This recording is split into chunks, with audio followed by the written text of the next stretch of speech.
The night was damp, heavy with the scent of rain-soaked earth. In the small village of Ayetoro, a woman named Sade tiptoed through the narrow path that led to the graveyard. Her eyes darted around nervously, but her heart was pounding not with fear, but with greed. Sad was a market woman, notorious for her vanity and insatiable hunger for attention. For months, she had been envious of Madame Ereti, a wealthy trader who had passed away just a week earlier. Madame Ereti had been buried in all her glory, dressed in fine lace, and most importantly, wearing a famous wig, a cascading mane of human hair imported from abroad. That wig was the envy of every woman in the market. Sad could not let it rot in the grave. Clutching a rusty lantern, she crept to the mound of freshly covered earth. Her accomplice, a weak-hearted cousin named 𝐾𝐞𝐿, had already dug up the coffin halfway. "I don't like this, Sad," 𝐾𝐿 whispered, sweat glistening on his forehead. "This is not ordinary stealing. They say Madame Ereti's spirit is restless." "Shut up and dig faster," Sade snapped. "Do you know how much women in Lagos will pay for this wig?" "We'll be rich." With trembling hands, 𝐾𝐿 pried the coffin open. The stale scent of decay rose into the night, making him gag. There lay Madame Ereti, her face already losing its glow, her lips drawn back in a stiff half-smile. But her wig was still magnificent, shining as though it had just been combed. Say's eyes widened with desire. She didn't wait. She reached in and snatched the wig off the corpse's head, shaking the dead woman slightly in the process. 𝐾𝐿 turned his face away, whispering prayers under his breath. "Look at it," Sad hissed in triumph, lifting the wig against the lantern light. Not even death could dull its shine. They covered the grave clumsily and rushed back home. That evening, Sade couldn't resist. She washed the wig carefully, combed it, and fixed it onto her head. The mirror showed a woman transformed, regal, youthful, beautiful. When she walked through the market the next morning, people gasped. "Ha, Sade, this, your hair! Where did you get it? You look like a rich madam from Lagos." Said basked in their praise, smiling smugly. But 𝐾𝐿 avoided her eyes. His chest was heavy with fear. That night, Sade dreamed. She was standing in the graveyard again, but this time, she was the one lying inside the coffin. Above her, Madame Ereti stood, her eyes blazing red, her scalp bare where the wig had been torn away.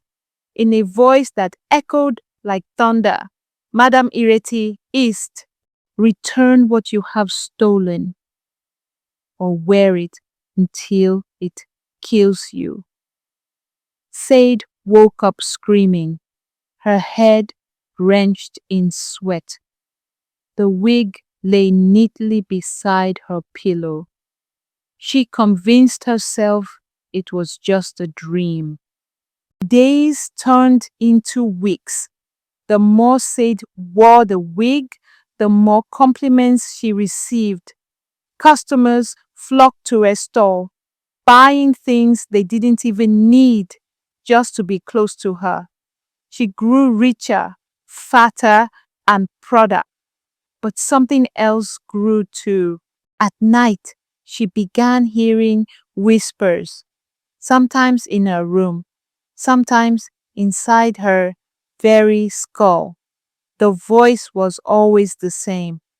"Give it back. Give it back." Her scalp began itching, then burning. She would scratch until blood stained her fingernails. But she could never remove the wig for long. It was as if it had fused to her head. By the third month, her hair underneath had completely fallen out. Her skin grew pale, her eyes sunken. People still admired her wig, but behind her smile was agony. Conley noticed the change. "Sad you are not well," he said one evening. "Let us return the wig to her grave before—" Sad slapped him so hard he staggered. "Are you mad? This wig made me who I am. I will never return it." That night, the whispers became screams. One market day, Said collapsed in the middle of the crowd. People rushed to help, but when they tried to lift her, her wig would not come off. Instead, it seemed alive, twisting and tightening around her skull like a snake. She screamed as blood trickled down her forehead. Her eyes rolled back, and in a voice that was not her own, she began to laugh, a cold, hollow laugh that made even the bravest men step back. The crowd scattered in terror, shouting, "It is Madame Irete's spirit! She has possessed Sade." That night, Conley found her rocking back and forth in her room, muttering. The wig had grown into her scalp, and strands of hair were burrowing under her skin like roots. Her face was a mask of madness. "Help me, Kunle," she whispered weakly. "She wants me to join her." Before he could reply, the lantern flickered out. In the darkness, Kunle heard another voice, Madame Irete's voice, whispering through the walls.